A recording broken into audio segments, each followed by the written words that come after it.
Hello students, last lecture में हमने valence factor कैसे कैलकुलेट करते हैं वो सारे मेथड्स देखे थे। और वैलेंस फैक्टर अगर हम कैलकुलेट करना सीख गए तो हम किसी भी एलिमेंट का, कंपाउंड का या किसी भी आयन का हम क्या कैलकुलेट कर सकते हैं, इक्विवेलेंट वेट। ठीक है, अब उससे आगे हम बढ़ते हैं तो स्टार्ट करते हैं हम यहाँ से। कुछ इंपॉर्टेंट हमारे पास क्या है, ऑक्सीडाइजिंग एंड रिड्यूसिंग एजेंट है ना।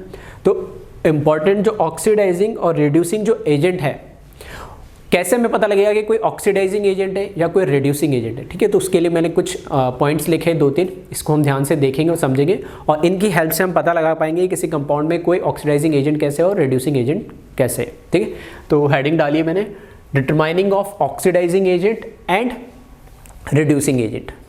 फर्स्ट पॉइंट जो इसमें लिखा है, मैंने लिखा है if any element present in its maximum oxidation state then it act as a oxidizing agent।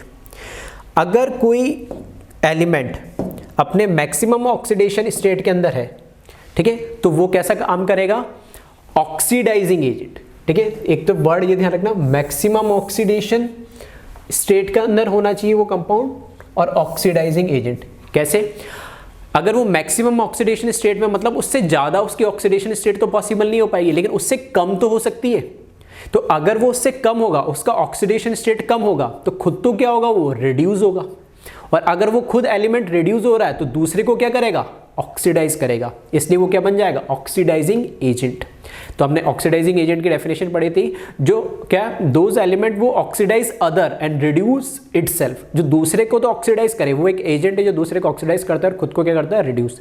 तो अगर किसी एलिमेंट की ऑक्सीडेशन स्टेट मैक्सिमम है, ठीक है, मैक्सिमम है, तो वो खुद अब उससे ज़्यादा तो बढ़ नहीं सकता उसका ऑक्सीडेशन नंबर, उससे कम ही होगा। और अगर उससे कम हो रहा है तो खुद का क्या हो रहा है, रिडक्शन, तो दूसरे को उस टाइम वो क्या करेगा, ऑक्सीडाइज करेगा, तो ऑक्सीडाइजिंग एजेंट कहलाएगा। इसी तरीके से सेकंड पॉइंट लिखा है, if any element present in its minimum oxidation state then it act as a reducing agent. बिल्कुल इसका अपोजिट पॉइंट है, अगर वो मिनिमम ऑक्सीडेशन स्टेट के अंदर है, ठीक है, तो उससे कम तो हो नहीं सकता, उससे आगे बढ़ेगा, मतलब खुद का क्या होगा, ऑक्सीडेशन, और खुद का ऑक्सीडेशन हो रहा है तो दूसरे का क्या कराएगा, वो रिडक्शन, और दूसरे का अगर रिडक्शन कराएगा तो क्या कहलाएगा, रिड्यूसिंग एजेंट कहलाएगा। ठीक है, तो दोनों एक पॉइंट अगर क्लियर है तो दूसरा अपना आप समझ में आ जाएगा। नेक्स्ट पॉइंट देखिए, इसमें थर्ड पॉइंट जो लिखा है इसमें, if any element present in between oxidation state of its maximum and minimum then it act as oxidizing agent as well as reducing agent। अब यहाँ दोनों बात एक साथ हो गई, दोनों बात एक साथ कैसे, कि मैं कह रहा हूँ अगर किसी की oxidation state, for example manganese जो होता है, ठीक है, डी ब्लॉक का एलिमेंट है मैग्नीज, 25 एटॉमिक नंबर होता है, तो मैग्नीज की ऑक्सीडेशन स्टेट 2 से लेके 7 तक पॉसिबल है, मतलब +2 भी हो सकता है, 3 भी हो सकता है, 4 भी, इस तरीके से। तो मैं कह रहा हूँ अगर वो +4 ऑक्सीडेशन स्टेट में, तो 2 पॉसिबिलिटी, वो 4 से 7 भी जा सकता है, ठीक है, 4 से 7 भी जा सकता है और 4 से 2 भी आ सकता है। तो अगर इन बिटवीन ऑक्सीडेशन स्टेट है किसी एलिमेंट की, तो वो ऑक्सीडाइज भी हो सकता है, ऑक्सीडाइज होगा तो रिड्यूसिंग एजेंट जैसे बिहेव करेगा, और वहां से रिड्यूस भी हो सकता है तो खुद कैसे बिहेव करेगा, ऑक्सीडाइजिंग एजेंट भी। तो ध्यान रखना, अगर मैक्सिमम में है तो हमेशा कम ही होगा, तो एक ही पॉसिबिलिटी, अगर खुद का रिडक्शन हो रहा तो दूसरे को ऑक्सीडाइज करेगा तो ऑक्सीडाइजिंग एजेंट। अगर मिनिमम ऑक्सीडेशन स्टेट में है कोई एलिमेंट, तो वो वहां से क्या कर सकता है, ऑक्सीडाइज कर सकता है, खुद ऑक्सीडाइज होगा तो दूसरे को क्या करेगा, रिड्यूस, तो क्या कहलाएगा, रिड्यूसिंग एजेंट। और तीसरी पॉसिबिलिटी, अगर इन बिटवीन मैक्सिमम और मिनिमम के बीच में है, तो वो खुद ऑक्सीडाइज भी हो सकता है तो दूसरे को रिड्यूस करेगा तो रिड्यूसिंग एजेंट भी कहलाएगा, और वहां से खुद रिड्यूस भी हो सकता है तो दूसरे को क्या करेगा, ऑक्सीडाइज करेगा, तो क्या कहलाएगा, ऑक्सीडाइजिंग एजेंट। तो थर्ड पॉइंट वही लिखा हुआ है मैंने, इन बिटवीन, ठीक है, in between oxidation state of its maximum and minimum, ठीक है, उसकी मैक्सिमम और मिनिमम जो वैल्यू उसके बीच में कहीं आ रहा है, तो वो ऑक्सीडाइजिंग एजेंट जैसे भी काम करेगा और कैसा, रिड्यूसिंग एजेंट जैसा भी काम करेगा। ठीक है, तो ये 3 पॉइंट ध्यान रखिएगा जो आपको हेल्प करेगा किसी भी एलिमेंट का ऑक्सीडेशन और रिडक्शन, ऑक्सीडाइजिंग एजेंट या रिड्यूसिंग एजेंट आइडेंटिफाई करने में। ठीक है, तो एक बार वीडियो को पॉज करके और इसको कॉपी कर लीजिएगा थोड़ा। ठीक है, सारे पॉइंट्स दिख रहे होंगे अब। तो ये 3 पॉइंट है जिसको आप ध्यान रखिएगा, तो वीडियो पॉज करके इसको कॉपी कर लेना। अब आते हैं हम, अब यहाँ पे देखते हैं किस तरीके से हम ऑक्सीडाइजिंग एजेंट और रिड्यूसिंग एजेंट पता कर सकते हैं। यानी तो क्वेश्चन मैंने लिखा है which of the following compound is oxidising agent और रिड्यूसिंग एजेंट। तो फर्स्ट मैंने दे दिया वही KMnO4। तो KMnO4 के अंदर सबकी ऑक्सीडेशन स्टेट आप पता कर ले।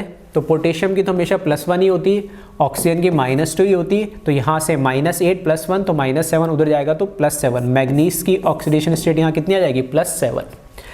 मैग्नीज की ये oxidation state, variable oxidation state होती है डी ब्लॉक एलिमेंट की। तो मैग्नीज की 2 से लेकर 7 तक होती है। तो यहाँ पर मैग्नीज अपने मैक्सिमम ऑक्सीडेशन स्टेट पे तो खुद यहाँ से रिड्यूस होगा। अगर खुद रिड्यूस होगा तो कैसा बिहेव करेगा, ऑक्सीडाइजिंग OA लिख रहा हूँ शॉर्ट में, ठीक है, ऑक्सीडाइजिंग एजेंट जैसे बिहेव करेगा, ठीक है। नेक्स्ट देखिए सेकंड, यहाँ पे भी ऑक्सीडेशन स्टेट निकाल ले। तो पोटेशियम का फिक्स है +1, ऑक्सीजन का -2 फिक्स है। तो यहाँ से क्रोमियम का कैलकुलेट करेंगे तो -14 और +2 -12, उधर जाएगा तो +12 डिवाइडेड बाई 2 तो कितना आ जाएगा, +6। क्रोमियम का ऑक्सीडेशन स्टेट आएगा यहाँ पर +6। क्रोमियम की ऑक्सीडेशन स्टेट भी 3 से लेकर 6 के बीच में हो सकती है और 6 इसकी मैक्सिमम ऑक्सीडेशन स्टेट है। तो मैक्सिमम ऑक्सीडेशन स्टेट है तो ये क्या खुद रिड्यूस होगा तो दूसरे को फिर से क्या करेगा, ऑक्सीडाइज ही करेगा। तो ये कहलाएगा ऑक्सीडाइजिंग एजेंट, ठीक है, शॉर्ट में लिख रहा हूं मैं ऑक्सीडाइजिंग एजेंट। सिमिलरली इसी में देख लें थर्ड, पोटेशियम +1, ऑक्सीजन -2, तो -8 + 2 +6, वापस क्रोमियम का ऑक्सीडेशन स्टेट यहाँ पर क्या आ रहा है, +6। क्रोमियम का +6 आ रहा है तो वापस मैक्सिमम ऑक्सीडेशन स्टेट में, तो यहाँ से खुद रिड्यूस होगा तो दूसरे को क्या करेगा, ऑक्सीडाइज ही करेगा। तो ये ऑक्सीडाइजिंग एजेंट होगा।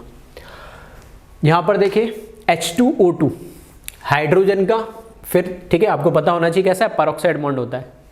नहीं पता तो ऑक्सीजन को X मान ले, हाइड्रोजन का यहाँ पर +1 मान ले, ठीक है। तो यहाँ पर क्या आ जाएगा, ऑक्सीजन का -1 आएगा, परऑक्साइड बॉन्ड यानी।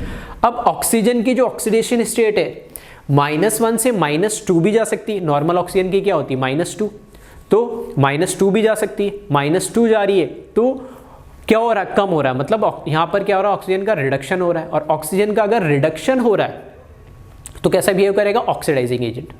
दूसरी पॉसिबिलिटी यहाँ से बढ़ भी सकती है, कैसे, -1 से O2, अगर O2 है एलिमेंटल स्टेट में तो ऑक्सीडेशन स्टेट कितना होगा ऑक्सीजन का, 0। तो -1 से बढ़ के कहाँ चली जाएगी, 0, और 0 बढ़ रही है दैट मीन्स उसका खुद का क्या हो रहा है, ऑक्सीडेशन। तो खुद का कैसे बिहेव करेगा, खुद का ऑक्सीडेशन हो रहा है तो दूसरे को रिड्यूस करेगा, तो रिड्यूसिंग एजेंट जैसे बिहेव करेगा। तो जो H2O2 है ना, इसकी खास बात क्या है कि ये ऑक्सीडाइजिंग एजेंट जैसे भी बिहेव करता है और रिड्यूसिंग एजेंट जैसे भी बिहेव करता है। तो ध्यान रखना इसमें, दोनों चीज लिख देता हूं मैं। अगर ये H2O2 से O2 में आया और एक बार H2O2 से इसने बनाया H2O बना लिया, तो इस केस में 0 ऑक्सीडेशन स्टेट और यहां पर इसका +1 और ऑक्सीजन का कितना, -2।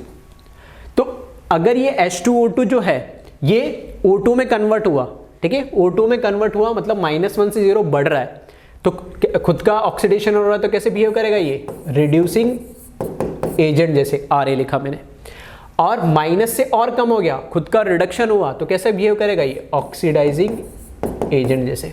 दैट मीन्स हाइड्रोजन जो परऑक्साइड है ये दोनों जैसे काम कर सकता है, ऑक्सीडाइजिंग एजेंट भी और reducing agent. That mean oxygen की -2 इससे कम तो नहीं जा सकता, और 0 और 0 से ज़्यादा भी हो सकता, +1 भी हो सकता अगर ऑक्सीजन का कंपाउंड किसी फ्लोरीन के साथ हो। तो +1 +2 हमने देखा था, ठीक है, फर्स्ट लेक्चर में। तो यहाँ पर क्या है, -1 इन बिटवीन कोई ऑक्सीडेशन स्टेट आ रही है ऑक्सीजन की, तो यहाँ से ये बढ़ भी सकता है और यहाँ से कम भी हो सकता है। तो ये दोनों तरीके से बिहेव कर सकता है, ठीक है। नेक्स्ट देखिए HI, तो हाइड्रोजन का प्लस और आयोडीन का -1। आयोडीन की ऑक्सीडेशन स्टेट वेरिएबल होती है। आयोडीन वही ये 3, 5, 7 बॉन्ड बना सकता है, मतलब 0 भी हो सकता है एलिमेंटल स्टेट में, ठीक है, वहां से +1 भी हो सकता है, +3, +5 भी हो सकता है, लेकिन -1 से कम नहीं हो सकता है। दैट मीन्स यहाँ से ऑक्सीडेशन स्टेट आयोडीन का क्या करेगा, बढ़ेगा ही, और बढ़ेगा तो इसका ऑक्सीडेशन होगा तो कैसे बिहेव करेगा, ये रिड्यूसिंग एजेंट जैसे, ठीक है। लास्ट आ जाए CO2। CO2 में कार्बन का ऑक्सीडेशन स्टेट +4 और ऑक्सीजन का क्या है, -2। तो यहाँ पे जो कार्बन है +4, कार्बन अपने मैक्सिमम ऑक्सीडेशन स्टेट में कार्बन का +4 से ज़्यादा नहीं हो सकता। हाँ, +4 से कम हो सकता है, 0 भी हो सकता है, +2 भी हो सकता है, -2 भी हो सकता है, -4 भी हो सकता है, मतलब कम ही होगा। तो इसका रिडक्शन होगा, और रिडक्शन होगा तो कैसे बिहेव करेगा, ये दूसरे को ऑक्सीडाइज करेगा, तो ऑक्सीडाइजिंग एजेंट जैसे ये बिहेव करेगा। क्लियर है? तो इस तरीके से कंपाउंड्स हम देख के बताते हैं कि कोई ऑक्सीडाइजिंग एजेंट है या रिड्यूसिंग एजेंट है। ठीक है, तो इसको वीडियो पॉज करके एक बार कॉपी कर लें।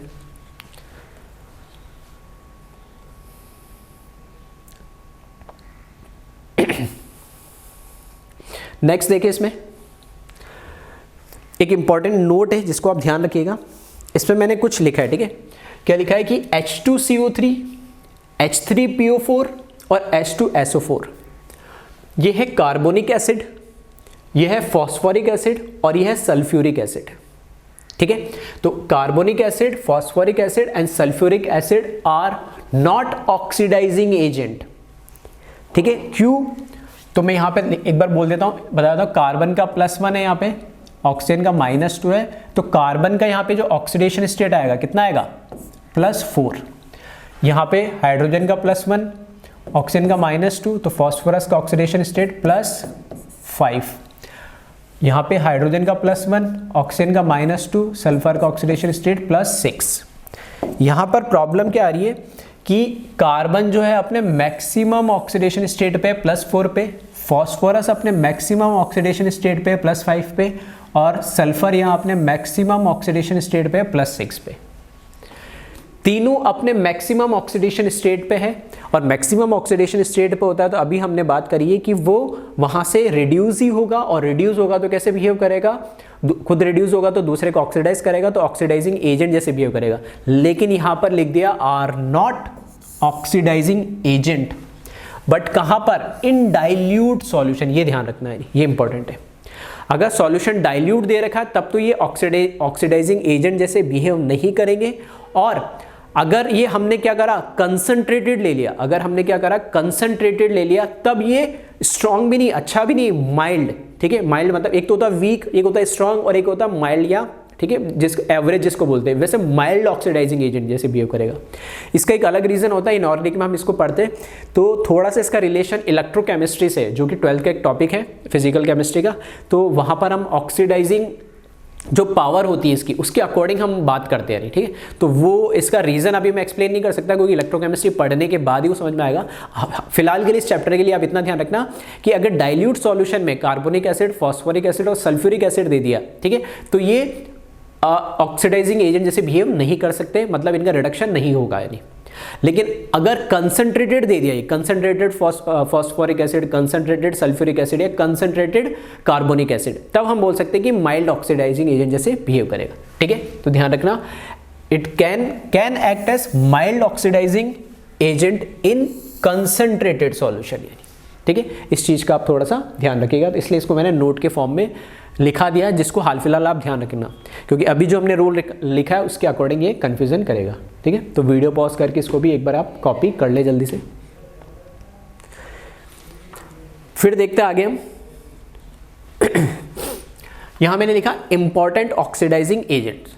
कुछ इंपॉर्टेंट हम ऑक्सीडाइजिंग एजेंट्स हैं जिनको आपको ध्यान रखना ही है। ठीक है, ये इनऑर्गेनिक के अंदर भी आएगा, ये आपके पी ब्लॉक, डी ब्लॉक वगैरह के अंदर। ठीक है, तो वहाँ पे भी आप पढ़ोगे 12th में, लेकिन यहाँ पे भी इसका यूज़ होता है, तो अभी पढ़ो बाद में पढ़ो, एक ही बात है, तो मैंने अभी बता दिया जिसको आपको थोड़ी चीज़ें ध्यान रखनी है। सबसे इंपॉर्टेंट ऑक्सीडाइजिंग एजेंट में पहले बात करें तो हम किसकी, मैग्नीज की बात करें। मैग्नीज की अगर बात करें तो यहाँ पे ये जो कंपाउंड है KMnO4, इसको हम बोलते हैं पोटेशियम परमैंगनेट। ठीक है, ये कंपाउंड है पोटेशियम परमैंगनेट, और यहाँ पे जो मैग्नीज का ऑक्सीडेशन स्टेट है, ठीक है, पोटेशियम का +1 मान के, +1 है ही, ऑक्सीजन का -2 है, तो यहाँ पे जो मैग्नीज का ऑक्सीडेशन स्टेट है वो है +7। ठीक है, सिर्फ मैं मैग्नीज का लिख रहा हूँ। तो मैग्नीज अपने +7 मैक्सिमम ऑक्सीडेशन स्टेट में प्रेजेंट है यहाँ पे पोटेशियम परमैंगनेट में।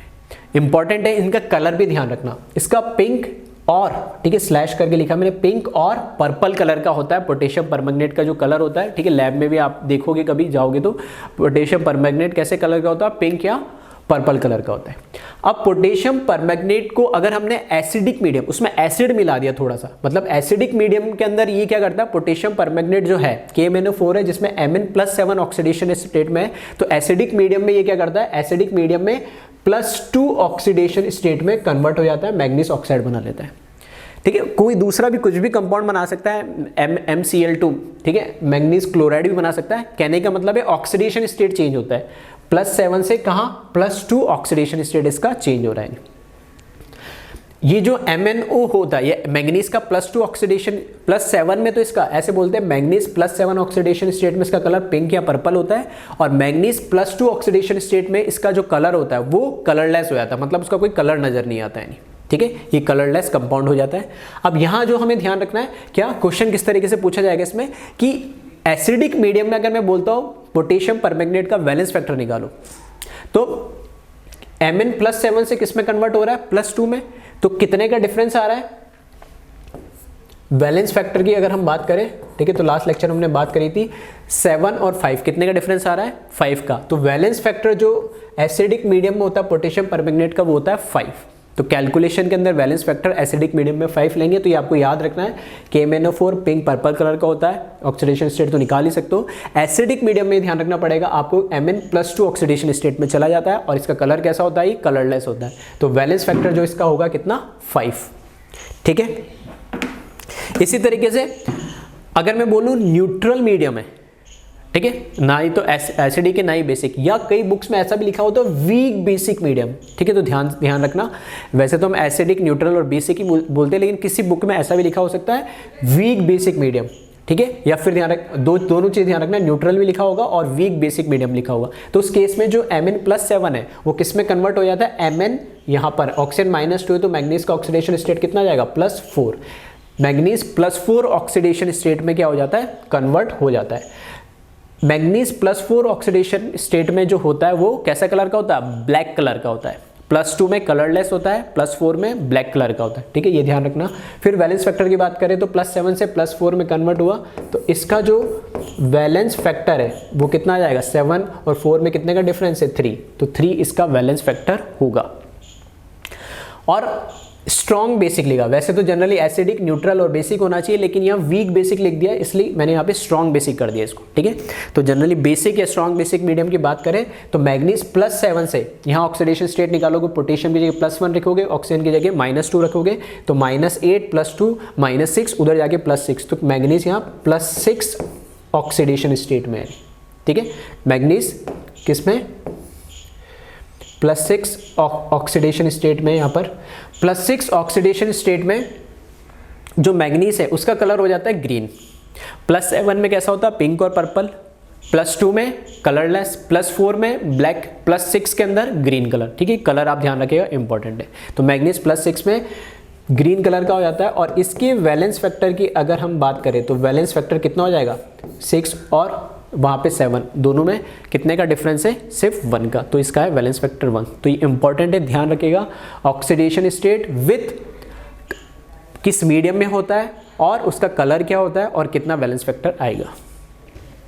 इनकेस कभी KMnO4 दे दिया है ना, और KMnO4 के लिए अगर उसने मीडियम मेंशन, अगर हमें वैलेंस फैक्टर की जरूरत पड़ गई और उसने मीडियम मेंशन नहीं करा, तो हम क्या करेंगे वहाँ पर, अगर बाय डिफ़ॉल्ट, ऐसा तो जनरली 95% केस में होगा, अगर इन केस में कभी मीडियम दे नहीं रखा है तो उस केस में हम बाय डिफ़ॉल्ट क्या मान लेंगे, वो एसिडिक मीडियम होगा।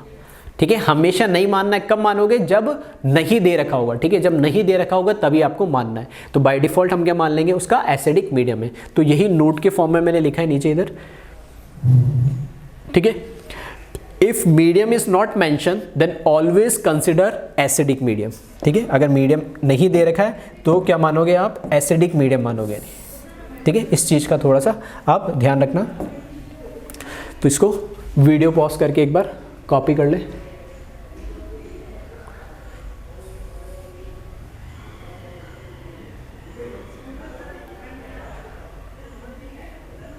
ठीक है, तो एक बार इसको वीडियो पॉज करके कॉपी कर लेना।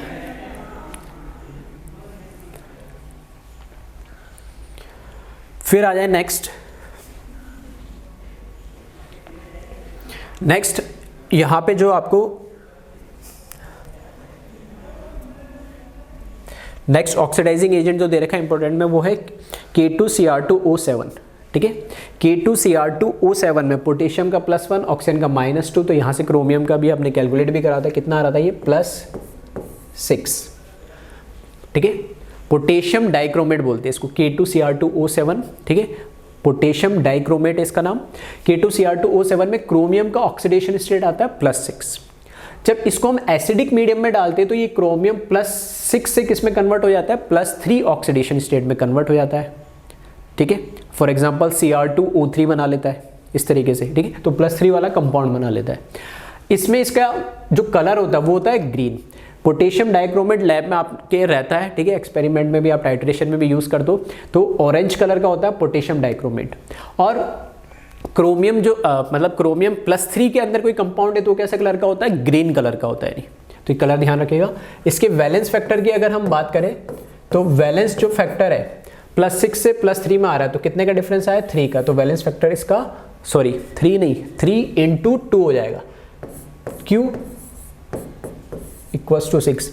एक क्रोमियम +6 से किस में आ रहा है, +3 में, तो यहाँ पे क्रोमियम कितने दे रखे, 2, ठीक है, ध्यान रखना, ये सीखा है अभी हमने। तो 2 क्रोमियम के लिए एक क्रोमियम के लिए चेंज कितने का आ रहा है, 3 का, तो 2 एटम के लिए कितने का हो जाएगा, 3 × 2 6। तो वैलेंस फैक्टर जो पोटेशियम परमैंगनेट का होगा एसिडिक मीडियम में वो होगा 6। अगर बेसिक मीडियम में अगर मैंने इसमें बेस मिला दिया, पोटेशियम परमैंगनेट के अंदर बेस में डाल दिया तो इसका जो कलर है ना ऑरेंज से वो चेंज होकर किस में हो जाएगा, येलो के अंदर।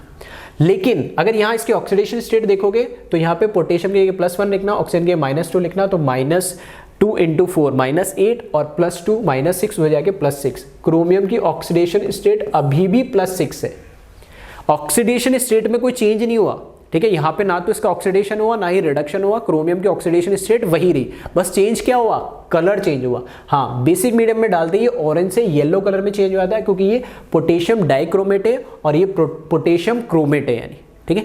तो यहाँ पे इसका वैलेंस फैक्टर कोई होगा ही नहीं क्योंकि इसमें ऑक्सीडेशन स्टेट में कोई चेंज आया ही नहीं है। आ रही मेरी बात समझ में? तो बस ध्यान रखना एसिडिक मीडियम में तो +6 से +3 में चला जाता है, वैलेंस फैक्टर 6 आएगा, और बेसिक मीडियम में सिर्फ ये क्या करेगा, कलर को चेंज करेगा। अगर मैंने उल्टा कर दिया, उल्टा क्या, अगर मैंने ये पोटेशियम क्रोमेट लिया है, ठीक है, जो कि येलो कलर का होता है, ये लिखा है, उसको अगर मैंने फिर से एसिडिक मीडियम में डाल दिया तो फिर से ये किस में कन्वर्ट हो जाएगा, पोटेशियम डाइक्रोमेट में कन्वर्ट हो जाएगा, ठीक है। तो इस तरीके से सिर्फ ये क्या करेगा, कलर को चेंज करेगा। नहीं, अगर पोटेशियम डाइक्रोमेट है इसमें बेस मिला दिया तो ये येलो कलर में चेंज हो जाएगा, और येलो कलर का मतलब वो कंपाउंड चेंज होके पोटेशियम डाइक्रोमेट से क्रोमेट में चेंज हो गया। और अगर पोटेशियम क्रोमेट है उसमें एसिडिक मीडियम डाल दिया, उसमें एसिड डाल दिया तो वो किस में चेंज हो जाएगा, पोटेशियम डाइक्रोमेट में। तो कलर ध्यान रखना, डाइक्रोमेट ऑरेंज होता है और क्रोमेट होता है येलो कलर, और +3 में आ रहा है तो क्रोमियम +3 ऑक्सीडेशन स्टेट होती है, ठीक है। तो इसको भी एक बार आप कॉपी कर ले वीडियो पॉज करके।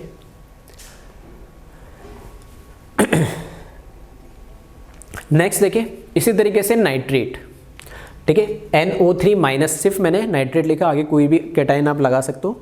यहाँ इसका ऑक्सीडेशन स्टेट देखिए नाइट्रेट का, ठीक है, तो इसका ऑक्सीडेशन स्टेट ऑक्सीजन के लिए लगे -2 तो -6 और उधर जाके =-1 है तो कितना हो जाएगा, +5। ऑक्सीजन का क्या नाइट्रोजन का ऑक्सीडेशन स्टेट कितना है, +5। अब नाइट्रोजन जो है यहाँ पे नाइट्रेट आयन है वो काफ़ी सारे कंपाउंड्स में चेंज हो सकता है, ठीक है। तो यहाँ पर देखना, यहाँ पे NH4+, इस केस में इसका ऑक्सीडेशन स्टेट कितना आ जाएगा, -3।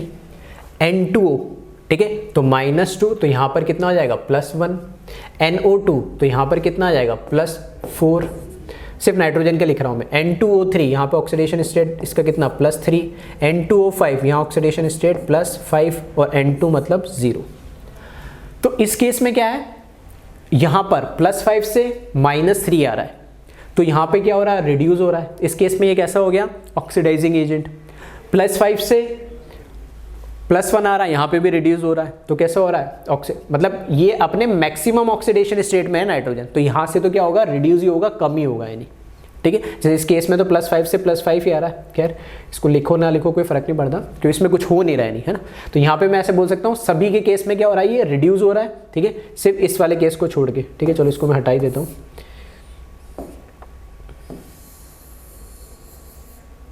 ठीक है। तो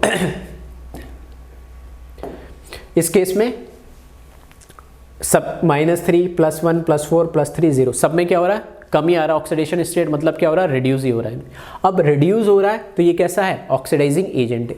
हर केस के अंदर वैलेंस फैक्टर अगर हम चेक करें, इस केस में देखना वैलेंस फैक्टर 5 से कहाँ आ रहा -3, तो वैलेंस फैक्टर कितने का चेंज आएगा, पहले +5 से कहा जाएगा 0 और 0 से फिर कहा जाएगा -3, ठीक है, नंबर लाइन सिस्टम यूज़ करना। तो वैलेंस फैक्टर कितना आएगा 5 - 3, ठीक है, ऐसे डायरेक्ट मत कर देना। 5 इलेक्ट्रॉन का 5 से पहले 4, 4 से 3, 3 से 2, 2 से 1, 1 से 0, फिर 0 से -1, -1 से -2, इस तरीके से कितने 8 इसका वैलेंस फैक्टर आएगा। N2O के केस में इसका वैलेंस फैक्टर क्या होगा यहाँ पर, ठीक है, N2O के केस में +1 है तो वैलेंस फैक्टर कितने का डिफरेंस है 4 का, तो ये 4। फिर NO2 के केस में वैलेंस फैक्टर अगर आप कैलकुलेट करो तो यहाँ पर +5 से +4 कितने का डिफरेंस 1 का।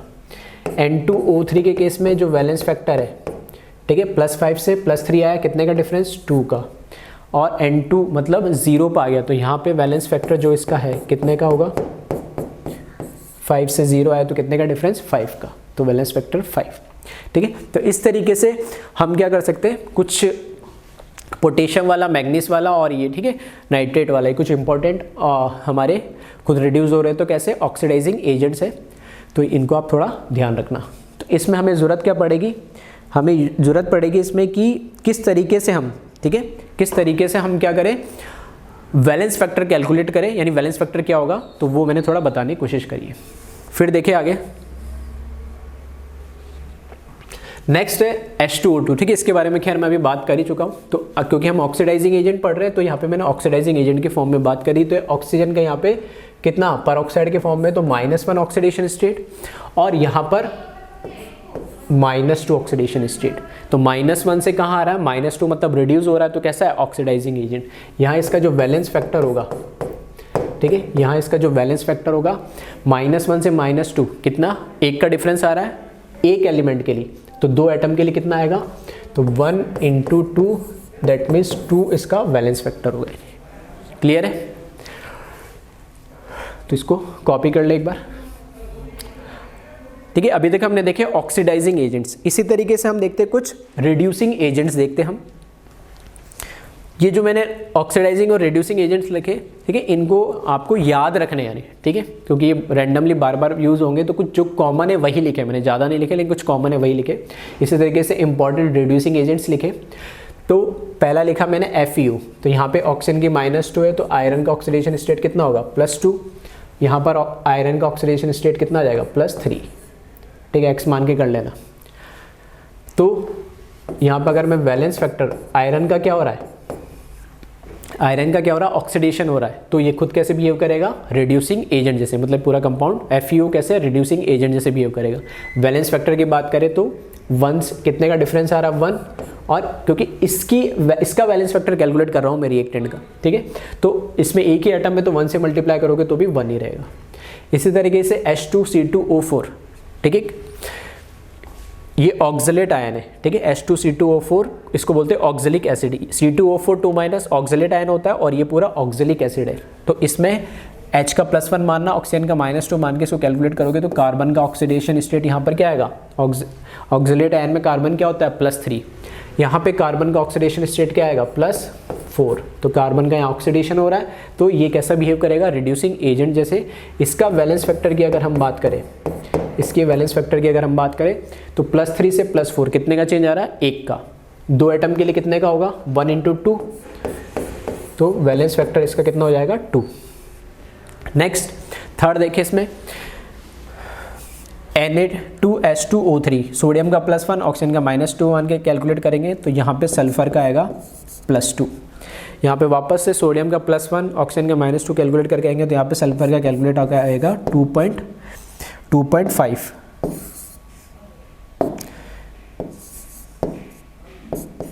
ठीक है 2.5। तो अगर फिर से यहाँ पे सल्फर का क्या हो रहा है, ऑक्सीडेशन हो रहा है, मतलब ये कैसा, इसका ऑक्सीडेशन हो रहा है, तो ये कैसे बिहेव करेगा, रिड्यूसिंग एजेंट जैसे। तो इसका जो वैलेंस फैक्टर होगा, ठीक है, इसका जो वैलेंस फैक्टर होगा एक एटम के लिए 2 से 2.5 कितने का चेंज, 0.5 का चेंज, तो 2 एटम के लिए कितना हो जाएगा, तो ये हो जाएगा 0.5 × 2 = 1 इसका वैलेंस फैक्टर आएगा। और एक और देखिए लास्ट इसमें, ठीक है, H2O2 अभी देख लिया इसको, फिर भी क्योंकि ये रिड्यूसिंग एजेंट पढ़ रहे तो उसमें मैंने लिख दिया इसको। यहाँ -1 ऑक्सीडेशन स्टेट है, अब की बार किस में कन्वर्ट हो रहा है, ये O2 में, तो 0 मतलब रिड्यूस हो रहा है, रिड्यूस हो रहा है। तो वैलेंस जो फैक्टर होगा यहाँ पे, वैलेंस फैक्टर होगा -1 से 0, कितने का डिफरेंस, 1 का। और यहाँ पर कितना एटम है, 2 है, तो 1 × 2, और यहाँ पर क्या आ जाएगा, 2। एक चीज़ अगर आपने ध्यान से नोटिस करी हो H2O2 के बारे में, ठीक है, एक चीज़ आपने नोटिस करी हो H2O2 के बारे में, तो H2O2 क्या है, ऑक्सीडाइजिंग एजेंट भी है, रिड्यूसिंग एजेंट भी, ये बात तो हम कर चुके हैं। लेकिन इसमें क्या है कि यहाँ पे ये ऑक्सीडाइजिंग और रिड्यूसिंग एजेंट तो है ही, लेकिन यहाँ पर अगर वैलेंस फैक्टर की बात करें तो जब ये खुद क्या हो रहा है, ऑक्सीडाइज हो रहा है, मतलब रिड्यूसिंग एजेंट है, तब वैलेंस फैक्टर क्या आ रहा है, 2। और जब ये खुद ऑक्सीडाइजिंग एजेंट था, जैसे पीछे अगर हम देखें तो भी वैलेंस फैक्टर इसका कितना आ रहा है, 2। मतलब H2O2 ऑक्सीडाइजिंग एजेंट हो या रिड्यूसिंग एजेंट हो, वैलेंस फैक्टर इसका हमेशा क्या आता है, 2 ही आता है। इधर ऑक्सीडाइजिंग एजेंट है तो भी 2 आ रहा है, और इधर रिड्यूसिंग एजेंट है तो भी वैलेंस फैक्टर 2 आ रहा है, ठीक है। तो कभी कंफ्यूजन हो तो भी आप इस चीज़ से थोड़ा सा ध्यान रख सकते हो कि कैसे बिहेव करें, वैलेंस फैक्टर इसका क्या आता है, 2 ही आता है। तो एक बार वीडियो पॉज करके और इसको कॉपी कर लीजिएगा।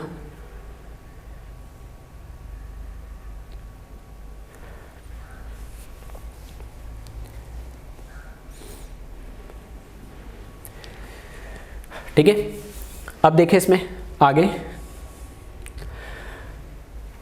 ये अभी तक हमने देखा था ऑक्सीडाइजिंग एजेंट और क्या, रिड्यूसिंग एजेंट। अब हम बात कर रहे हैं यहाँ पर नॉर्मेलिटी की। मूल कॉन्सेप्ट जब पढ़ा था तब मैंने बोला था कि नॉर्मेलिटी जो यूनिट थी, मैंने बोला था इसको हम पढ़ेंगे रिडॉक्स के अंदर। रिडॉक्स के अंदर क्यों पढ़ेंगे, क्योंकि हमें इसमें इक्विवेलेंट वेट की ज़रूरत पड़ती है, और इक्विवेलेंट वेट कैलकुलेट करने के लिए हमें वैलेंस फैक्टर या एन फैक्टर की ज़रूरत पड़ती है। तो वैलेंस फैक्टर और एन फैक्टर एक बड़ा थोड़ा अपने आप में कॉन्सेप्ट था जो हमने लास्ट लेक्चर में कवर करा है, तो उससे आपको आइडिया लग गया होगा क्यों मैंने वहाँ पे उस टाइम स्किप करवाया था, ठीक है। तो अब हम बात कर रहे हैं, क्योंकि इक्विवेलेंट वेट हमने लास्ट लेक्चर में सीख लिया कैसे कैलकुलेट करते हैं, अब बात करने वाले हम किसकी, नॉर्मेलिटी की, ठीक है। तो डेफिनेशन तो पहले भी देख चुके थे, फिर से लिख दिया मैंने, नॉर्मेलिटी जिसको कैपिटल N से रिप्रेजेंट करते हैं, जैसे मोलरिटी होती है नंबर ऑफ मोल्स, ठीक है, number of moles per litre of solution, 1 litre solution के अंदर कितने नंबर ऑफ मोल्स है वो मोलरिटी कहलाती है। इसी तरीके से नॉर्मेलिटी क्या होती है, नंबर ऑफ इक्विवेलेंट्स, जैसे मोल्स एक नंबर होते हैं वैसे ही इक्विवेलेंट्स भी क्या होते हैं, एक नंबर होते हैं, यानी, ठीक है। तो नंबर ऑफ इक्विवेलेंट प्रेजेंट पर लीटर ऑफ सॉल्यूशन, ठीक है। तो इसको मैंने जो डेफिनेशन है उसको फॉर्मूले के फॉर्म में लिख दिया, normality is equals to number of equivalents divide by volume of solution, और ब्रैकेट में L लिखा है, मतलब लीटर के अंदर। अब इसको अगर मैं नोटेशन में लिखूं तो इस तरीके से लिखूंगा, N नंबर ऑफ इक्विवेलेंट्स, ठीक है, इसको मैंने लिख दिया EQU, ठीक है, इक्विवेलेंट शॉर्ट के अंदर, और V और नीचे L लगा दिया, वॉल्यूम इन लीटर, सही है। नंबर ऑफ इक्विवेलेंट कैसे कैलकुलेट करेंगे, तो नंबर ऑफ इक्विवेलेंट कैलकुलेट करने के लिए, ठीक है, हमें क्या चाहिए, जैसे मोल कैलकुलेट करने के लिए वेट अपॉन मॉलिक्यूलर वेट से किया जाता है, उसी तरह की इक्विवेलेंट कैलकुलेट करना है अपन को नंबर ऑफ इक्विवेलेंट, तो वेट अपॉन इक्विवेलेंट वेट, ठीक है। तो ये हो जाएगा, फॉर्मूले को कन्वर्ट कर दिया मैंने, ये हो जाएगा wait upon equivalent wait, short में लिख रहा हूँ, ठीक है। EQ मतलब इक्विवेलेंट और WT मतलब weight, into 1 upon volume in litre.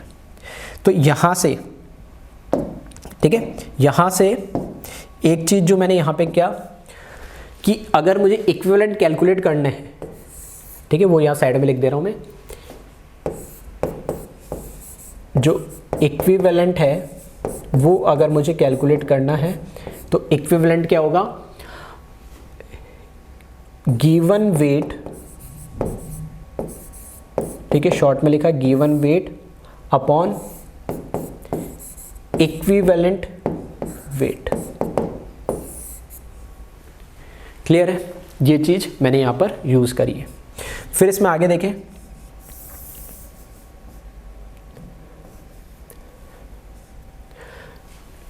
ठीक है। अब इसमें मैं क्या कर रहा हूं, यहाँ से फिर से मैं लिख रहा हूँ इसको नॉर्मेलिटी, फिर वेट अपॉन इक्विवेलेंट वेट। तो वेट ये तो लिखा मैंने ऐसे ही, इक्विवेलेंट वेट कैसे कैलकुलेट करेंगे? तो जो इक्विवेलेंट वेट होता है वो कैलकुलेट कैसे करते हैं? इक्विवेलेंट वेट होता है मॉलिक्यूलर वेट डिवाइडेड बाय, ठीक है, molecular weight divided by valence factor या एन फैक्टर, ठीक है, वैलेंस फैक्टर या फिर हम इसको क्या बोलते हैं, N factor, multiply by 1/VL। ये एज इट इज है। तो यहां पर फिर से मैं एक चीज लिख रहा हूं, कहां से मैंने लाया ये, तो जो यहां पर इक्विवेलेंट वेट था, इक्विवेलेंट जो वेट है वो क्या होता है, molecular weight divided by valence factor, या मैं इसको क्या बोल सकता हूँ, एन फैक्टर बोल सकता हूँ। वहां से मैंने ये इंट्रोड्यूस करा है। फिर देखें नेक्स्ट, नॉर्मेलिटी, ठीक है, normality is equals to wait,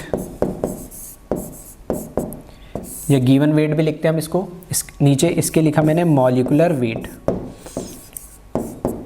ठीक है, और ये अपॉन में जो वैलेंस फैक्टर है उसको मैं ऊपर ले गया, into 1 volume in litre into valence factor, ठीक है। अब इसमें अगर कई बार वॉल्यूम लीटर में दे रखा है तब तो ठीक है, और अगर वॉल्यूम लीटर में नहीं दे रखा, अगर मिलीलीटर में दे रखा है तो हम क्या करें, ऊपर 1000 से मल्टीप्लाई कर दे, यानी, ठीक है। तो वैसे भी लिख सकते हैं इसको, तो वही लिख रहा हूं मैं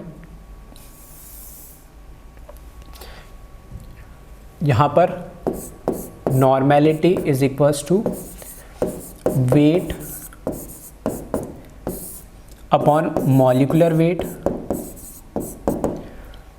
into 1000 upon volume in millilitre into ये हो गया वैलेंस फैक्टर। और दूसरी चीज यही से, ठीक है, यहाँ से भी कर सकता था, यहाँ से भी कर सकता था, इसी को मैं क्या लिख सकता था, यहाँ से जो नॉर्मेलिटी है, ये पूरा जो टर्म है, ठीक है, ये जो नॉर्मेलिटी है, wait upon molecular weight into 1/VL या wait upon molecular weight into 1000/VML, ये पूरा इतना जो टर्म है, ये इतना जो टर्म है, ये क्या, मोलरिटी हो गया, ठीक है। तो इसकी जगह मैं क्या लिख सकता हूँ, normality is equals to molarity into valence factor, ठीक है।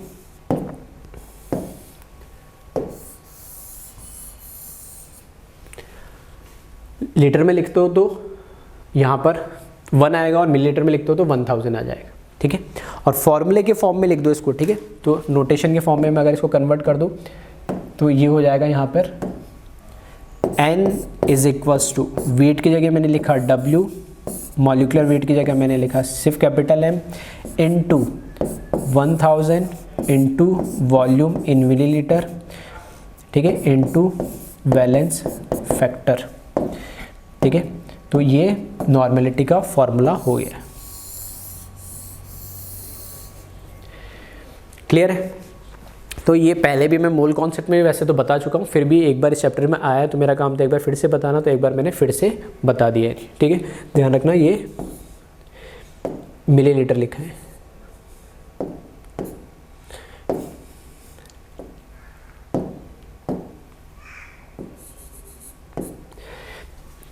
ठीक है।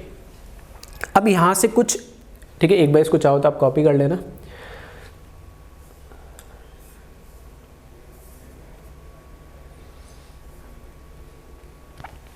ठीक है, वीडियो पॉज करके इसको कॉपी कर लीजिएगा।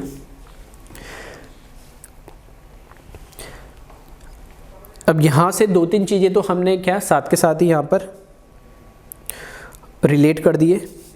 एक चीज और जो मैं यहां से रिलेट करना चाह रहा हूं, ठीक है, इसको कॉपी कर लें आप एक बार। मैं ऐसे बोल सकता हूं कि इसमें जो इक्विवेलेंट्स है, ठीक है, इक्विवेलेंट्स है वो कैसे, किस तरीके से आप कैलकुलेट कर सकते हैं, ठीक है। तो इसको कॉपी कर लिया होगा, तो आप देखना आगे। अगर मैं बोलूँ इसमें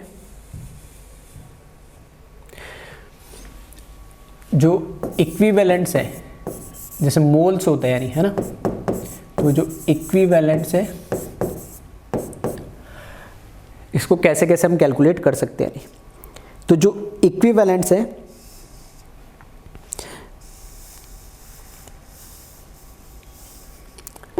ठीक है, तो यहाँ पे देखिए इक्विवेलेंट्स जो है, पहला तो हमने बोला जो वेट, गिवन वेट होता है, ये अभी हमने देख लिया, गिवन वेट अपॉन क्या, इक्विवेलेंट वेट हमें पता होना चाहिए, वहाँ से हम कैलकुलेट कर सकते हैं। इक्विवेलेंट वेट की जगह आप क्या लिख सकते हो, मॉलिक्यूलर वेट, इक्विवेलेंट वेट की जगह क्या लिख सकते हो आप, molecular weight upon valence factor. तो वेट अपॉन मॉलिक्यूलर वेट तो क्या हो जाएगा, वापस से मोल, और ऊपर चला जाएगा वैलेंस फैक्टर। ठीक है, ठीक है, चाहो तो मैं लिख देता हूँ इसको, वेट अपॉन, यहाँ पे मैं क्या लिखूंगा इसको, molecular weight upon valence factor. सही है, तो वेट अपॉन मॉलिक्यूलर वेट, तो ये क्या होता है, मोल हो जाता है, और वैलेंस फैक्टर ऊपर चला जाएगा, तो ये क्या हो जाएगा, मोल इनटू वैलेंस फैक्टर भी लिख सकते हैं इसको। तो इक्विवेलेंट अगर आपको कैलकुलेट करने हो, जैसे नंबर ऑफ मोल्स हम कैलकुलेट कर सकते हैं, वैसे ही जैसे मैंने बताया था मोल के जनरली 4 फार्मूले होते हैं, वैसे मैं इक्विवेलेंट के फार्मूले बता रहा हूँ। इक्विवेलेंट का पहला formula wait upon equivalent wait, ये दोनों अगर आपको पता है, अगर नहीं पता है तो आपको मोल और वैलेंस फैक्टर पता होना चाहिए उस कंपाउंड या सब्सटेंस का, तो भी आप इक्विवेलेंट कैलकुलेट कर सकते हो।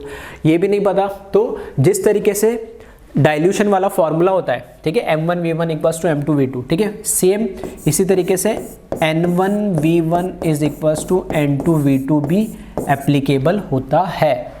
ठीक है, सारी चीज़ें इस पे भी लगती है, नॉर्मेलिटी पे भी ध्यान रखना ये। तो उस केस में जैसे हम अभी जैसे लिखा ही है ना हमने, ये हम डायरेक्ट यहाँ से भी लिख सकते हैं। नॉर्मेलिटी की भी डेफिनेशन हमने लिखी है, नॉर्मेलिटी क्या था, नंबर ऑफ इक्विवेलेंट्स पर लीटर ऑफ सॉल्यूशन। तो यहाँ से इक्विवेलेंट्स भी कैलकुलेट कर सकते हैं, ये क्या हो जाएगा, equivalents is equals to n into V L, ये एक तीसरा फॉर्मूला हो गया। तो यहाँ पे इक्विवेलेंट कैलकुलेट करने की 3 फॉर्मूले, 3 कौन कौन से हो गए, तो ध्यान देना यहाँ पे, पहला तो ये वाला वेट अपॉन इक्विवेलेंट वेट, दूसरा मोल इंटू वैलेंस फैक्टर, और तीसरा n इंटू वी एल। ये 3 फॉर्मूले हैं जो हम इक्विवेलेंट को कैलकुलेट करने के लिए यूज़ कर सकते हैं। तो इन तीनों को कैसा है वो मैंने बता दिया है, ठीक है। और एक चौथा फॉर्मूला ये भी ध्यान रखना, नॉर्मेलिटी का लग जाए, जैसे डाइल्यूशन में हम मोलरिटी में लगाते थे वैसे नॉर्मेलिटी में भी लग जाता है, कोई दिक्कत नहीं है, ठीक है। फिर ये फॉर्मूला कैसा है, तो ये तो डेफिनेशन से लिख दिया मैंने डायरेक्ट। अब इसको, इन सारों को क्या कर रहा हूँ मैं, सम अप करके एक साथ लिख रहा हूँ, यानी एक साथ कैसे मैं लिख रहा हूं यहाँ पे, अगर आपको इक्विवेलेंट, अगर आपको इक्विवेलेंट कैलकुलेट करना है,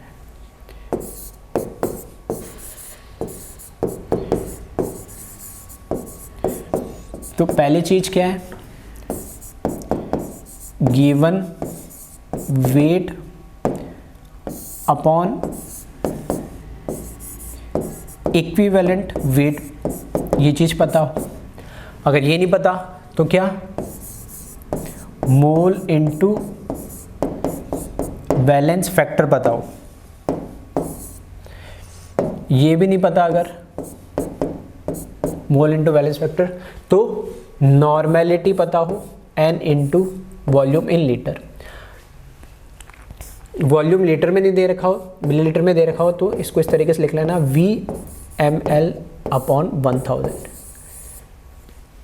तो फाइनली ये मैंने इक्विवेलेंट कैसे कैलकुलेट करते हैं, जैसे मोल के 4 फॉर्मूले बताए थे, उसी तरीके से दिखने में 4 है लेकिन है तो 1, 2 और 3 ही फॉर्मूले, ठीक है।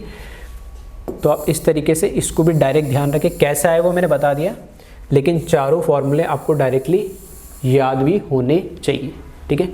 तो इसको एक बार कॉपी कर ले आप, वीडियो पॉज करके, ठीक है। इससे ऊपर तो आपने कर ही लिया था,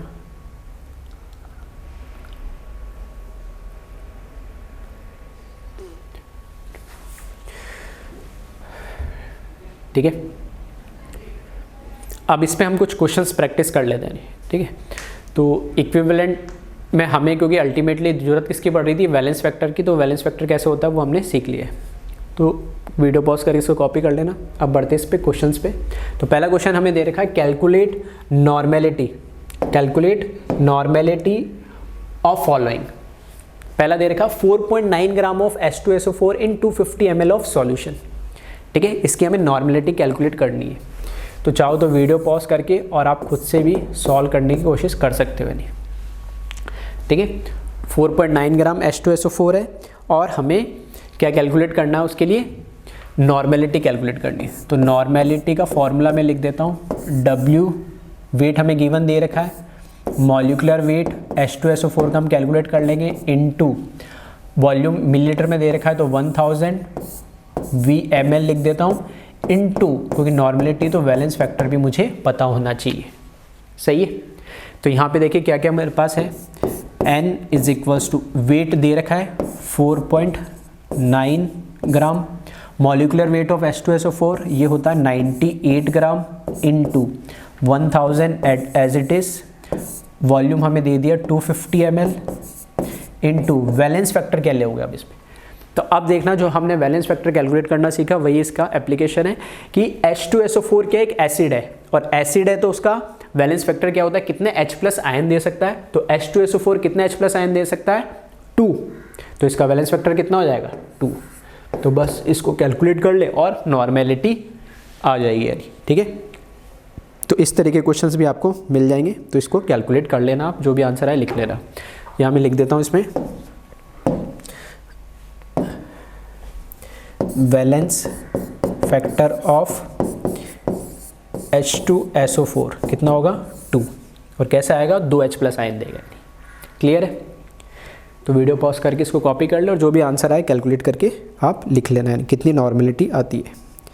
एक ध्यान रखना, यूनिट की बात नहीं करी शायद मैंने, नॉर्मेलिटी की है ना।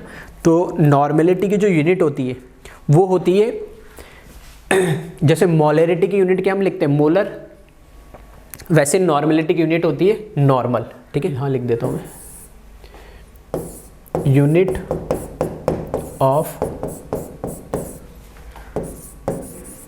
नॉर्मेलिटी। ठीक है, इसको बोलते हैं नॉर्मल,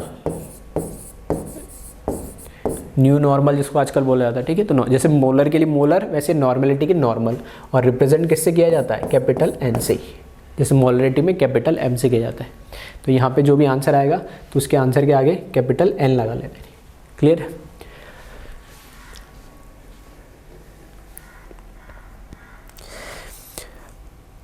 नेक्स्ट क्वेश्चन देखिए इसमें।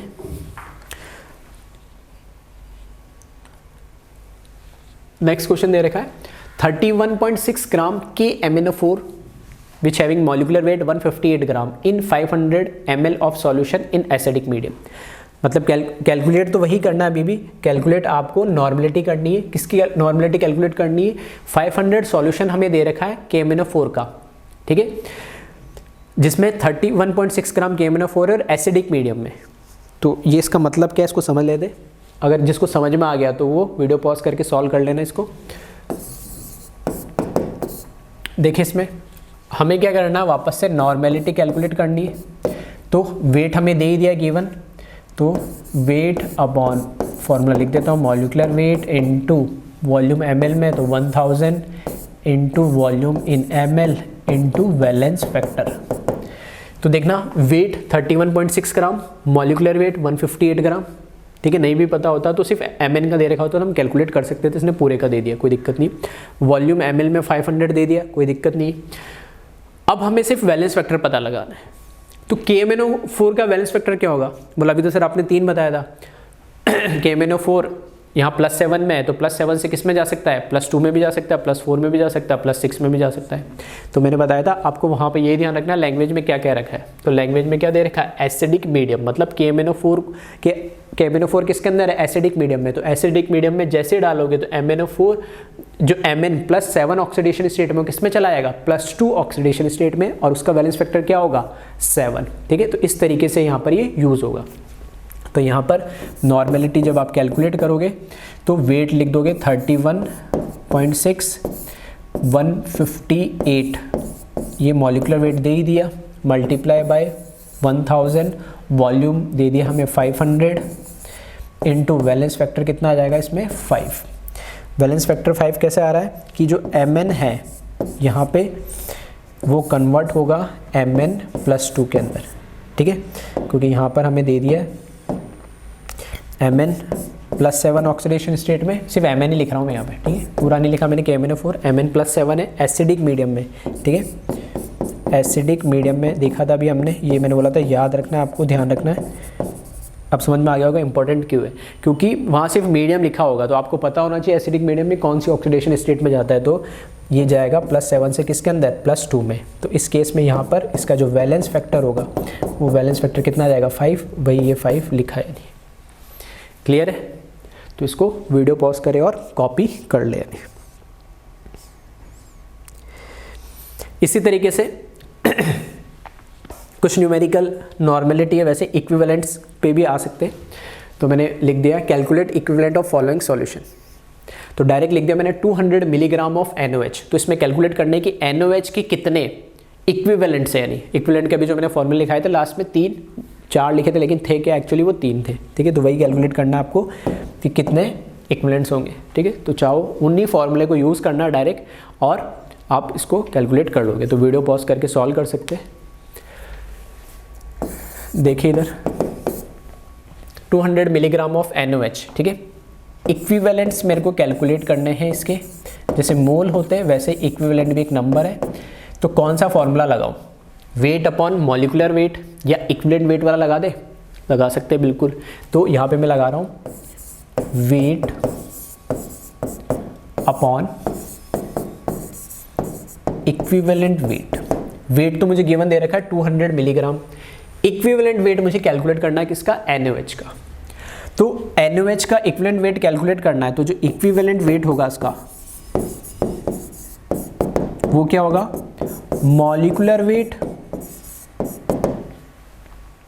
ठीक है, डिवाइडेड बाय वैलेंस फैक्टर, यही होता है। इक्विवेलेंट वेट अगर हमें कैलकुलेट करना है तो मॉलिक्यूलर वेट डिवाइडेड बाय क्या करना है, वैलेंस फैक्टर करना है। नहीं तो हमें बस क्या पता होना चाहिए, वैलेंस फैक्टर पता होना चाहिए। और वैलेंस फैक्टर कैलकुलेट किसका करना है हमें, NaOH का। तो देख ले इसमें NaOH का वैलेंस फैक्टर क्या होगा, ठीक है, NaOH का वैलेंस फैक्टर क्या होगा। तो आई थिंक कई लोगों को तो देखते समझ में आ गया होगा, बिना पेन चलाई सॉल्व कर लिया होगा। NaOH, फिर से यहाँ देखोगे तो NaOH क्या है, एक बेस है, बेस है तो Na+ और किसमें OH- में ब्रेक होगा। तो बेस का वैलेंस फैक्टर कैसे निकालते हैं, कितने OH- वो दे रहा है, तो इसका जो वैलेंस फैक्टर है, इसका जो वैलेंस फैक्टर है वो कितना हो जाएगा, 1। दैट मीन्स इसका इक्विवेलेंट वेट और मॉलिक्यूलर वेट दोनों क्या हो जाएगा, इक्वल हो जाएगा। और दोनों इक्वल हो गया तो फिर तो कोई प्रॉब्लम ही नहीं है, ठीक है। तो यहाँ पर आ जाएगा equivalent weight is equals to molecular weight. तो यहाँ पर बस क्या करें आप, वेट 200 mg, हाँ एक इसमें थोड़ा सा ट्विस्ट है कि 200 मिलीग्राम दे रखा है, और जो मॉलिक्यूलर वेट होता है किसके अंदर होता है, ग्राम में होता है। तो इसको कन्वर्ट कर ले ग्राम में, तो 200 × 10⁻³ ग्राम, ये तो गिवन वेट हो गया। और मॉलिक्यूलर वेट सोडियम का 23, ऑक्सीजन का 16 प्लस हाइड्रोजन का 1, तो कितना हो जाएगा 40, ठीक है। ग्राम से ग्राम कैंसिल हो जाएगा तो इक्विवेलेंट्स आ जाएंगे, वो एक नंबर होता है। आ रही बात समझ में, तो कितना हो जाएगा, कैलकुलेट कर लेंगे इसको,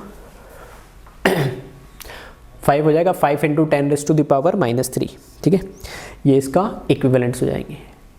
एक क्वेश्चन और देख ले लास्ट, इसको कॉपी कर ले वीडियो पॉज करके।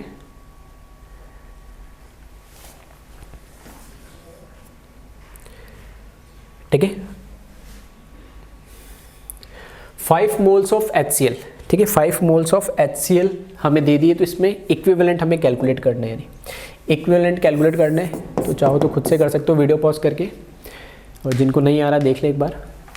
इक्विवेलेंट का कौन सा फॉर्मूला यूज़ करना है वो डिपेंड करेगा कि हमें क्या इन्फॉर्मेशन दे रखी है, यानी ठीक है, क्या इन्फॉर्मेशन दे रखी है उसके अकॉर्डिंग हम फॉर्मूला यूज़ करेंगे। तो यहाँ पर